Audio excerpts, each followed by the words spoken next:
Hello, everyone, and welcome back to another episode of Unfiltered Wrestling. It's Tuesday, so it's time for our question of the week, and it's joined by Tim. So, hi, Tim, and what's the question this week?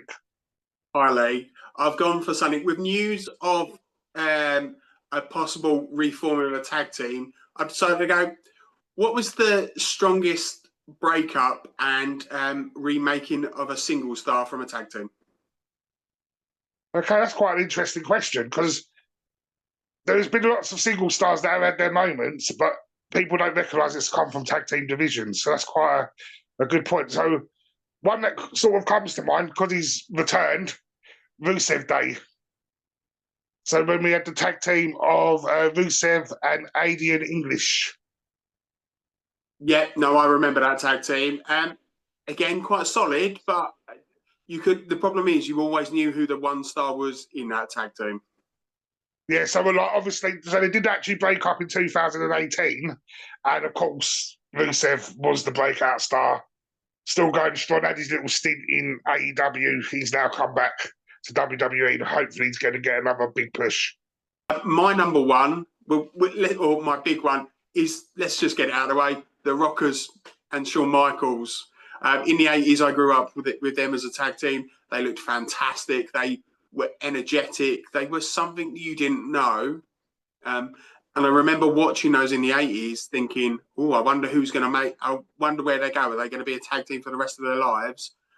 In the end, there was actually only one star when they came out of it. And again, I think it goes back to what you were just saying with Rusev Day. People knew throughout the tag team who the breakout star was going to be. And I do, like we spoke about the actual breakup instant on that Saturday night main event episode.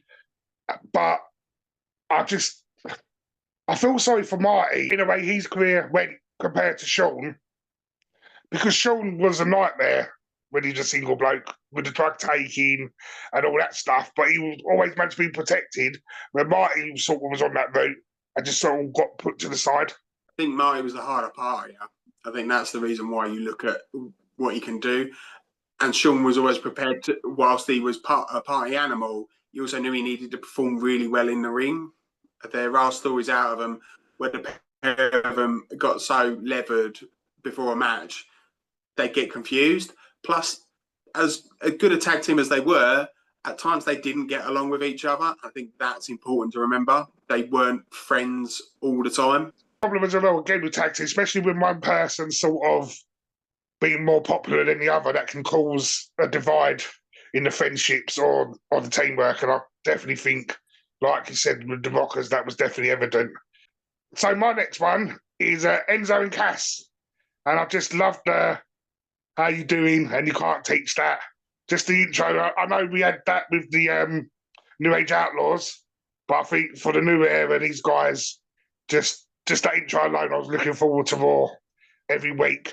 They did break up in 2017, and Enzo Amore did become the push-out star for a little while because he became the Cruiserweight champion, and he's obviously one of the most talkers on the mic.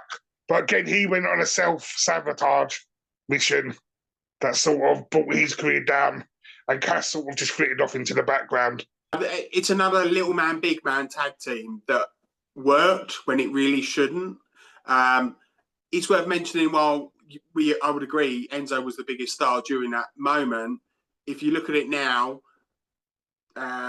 Big Cass, or as he's known in AEW as Big Bill, he's still going, whereas Enzo's not in the mainstream as much. So I'd now say that that's switched, but certainly during the time, Enzo was the guy.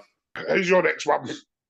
I'm going to go for a recent one, and it's probably in the news because it's the Usos. They are considered one of the greatest tag teams of all times. There is no doubt, especially with the rumours being circulated, that they will reform at some point. But when they broke out, when they split up, it was quite clear that Jay was the guy. Roman handpicked him as his first two opponents when he became the champion. You could see he had the more ability. They had the match at WrestleMania, which was a disappointment. Let's not even joke about it. It was a disappointment.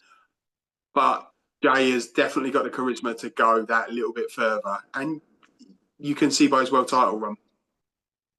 You know, 100%. Why do you think Jimmy, though, hasn't been in much in action? Because obviously he's got his little segments he's been having on SmackDown with Truth and Cena and stuff, but he hasn't really competed. Do you think there's a reason behind that, or just stacked roster? So I'm going to flip this on that. If you look at his run from January up until probably, I'd say, around about Backlash, he was involved in one of the most amount of matches.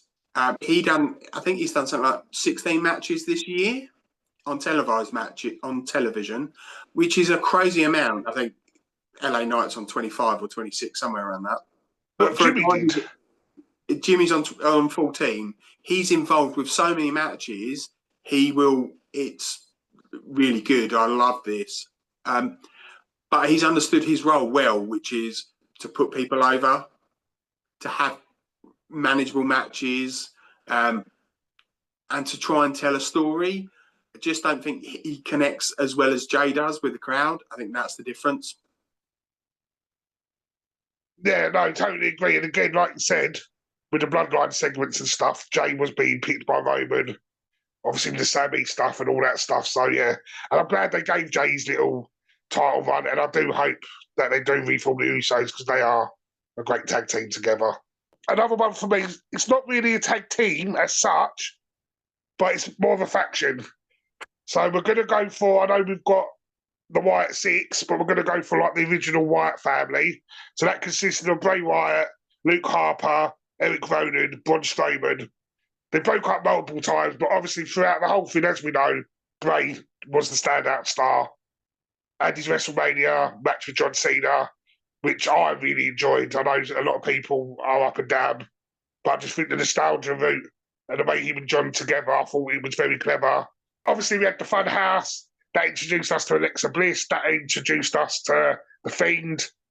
So, all breaking off from that. And the thing I liked about the Wyatt family and Wyatt's character, that was all design of Bray to just prove how much of a great mind he had. And he was unfortunately taken from us too early. Yeah, I'm with you. I think we've lost the genius with him now gone. They're a great faction. I recently read a book where they talked about the faction in NXT and how much he took risks to do that. I love that. I think more wrestlers should take the risks. If you think it might work, give it a go. And if it doesn't, you can always go back to the drawing board. And do you think he had a good mind for tag team wrestling in particular because of this question, being the son of IRS, who was obviously part of a great tag team in the $1 Million Man? Do you think having that influence helped Bray be able to map out what to do with a group of people? I think that certainly helped. But when I think of the Wyatt faction and the tag teams, I think of Eric Rowan, Luke Harper. I think they were the tag team. But as a faction, those two would never have made it without Bray Wyatt. Right, so go back to your question and just the tag team bit then. Who do you think was the standout star from just them two? Luke Harper, quite clearly, he won an Intercontinental Champion. If you then look at his career later on when he left WWE, again, we're missing him in life because he passed away as well. He did a great job at AEW. So he quite clearly is the breakout star. Eric Rowan's back. He's obviously doing the Wyatt Six stuff. And I think he's in the right role. It's not a speaking role. It's this is what I've got. I'm a big guy. I'm a muscle guy. This is my role. So I can see why that worked for me. But again, without Bray Wyatt, that tag team just never would have taken off. No, I totally agree with you. And who's your last one? So I'm going to do the same as you. I'm not just going to pick a single tag team. I'm going to go for probably the most recognisable one within the last 15 years. And I'm going to say The Shield. The irony being there is you could see from the start of The Shield that the breakout people were going to be Roman or Dean Ambrose. These were the guys that we were convinced were going to be the big guys. And to see that it's actually turned out to be Seth he's the one that ended the relationship. He's the one that cashed in the money in the bank. He's the one that's looked the most consistent of a professional for the last 10 or 15 years. Yeah, I love the Shield, but I love them all as individuals as well. Yeah, no, I totally agree. Any one of those guys you could put as a top superstar, but as Seth says himself, he's a revolutionary. Like the clashing at WrestleMania, even like how he's been able to develop his characters, like the flamboyancy of this last Seth before. Now he's back on a proper heel run with his faction, and like you said last week, he's toning his wardrobe down to fit more back into that heel. He just adapts. Where Roman's great, but Roman sort of stays as Roman. He even said when he returned, he hasn't changed. People around him have changed. I mean, what we've got to remember is Dean Ambrose was originally being booked to have a feud with Mick Foley due to his John Moxley promos in, I think it was CZW. Yeah. So he's there. He was always there. I think you just needed a vehicle to get these guys onto the screen. The Shield worked. I think when we go further past that point, that's how you see how they're all working. For me, Roman did change his character from the horrible promos he was cutting in 2018, 2019 to then disappearing and coming back in SummerSlam 2020, where he was just a complete badass, which is what they should have portrayed him as in the first place, as opposed to some sort of goofy good guy. And as you say, he's not changed that role since then.